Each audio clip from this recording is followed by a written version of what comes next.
Corte Carrarese.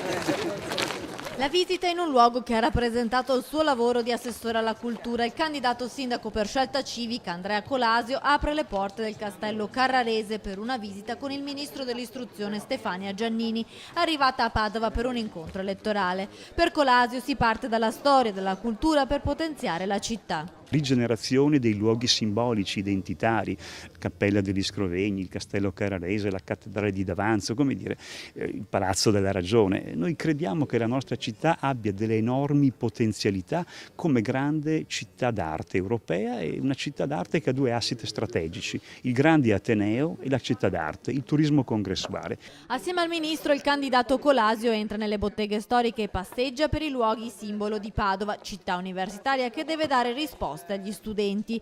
E proprio agli studenti ha parlato il ministro dell'istruzione dopo aver definito disgustosi i toni della campagna elettorale per le europee. Ha confermato l'intenzione di togliere i test di medicina a luglio. Non è il metodo migliore, ha detto la Giannini. Nei prossimi mesi verrà messo a punto un modello alternativo seguendo l'esempio delle università francesi. Un'università che deve conciliare due fondamentali, esigenze. Uno, diritto allo studio il più possibile diffuso e garantito, perché guardate, questo paese si salva solo in un modo, con l'istruzione. Agli studenti studiate, perché sarà assai più difficile, lo dico con molta chiarezza, primeggiare durante un anno quello che sarà un biennio di studi che dovranno dimostrare chi sono gli studenti più adatti a studiare medicina e a fare il medico, quindi non è che si semplifica il sistema.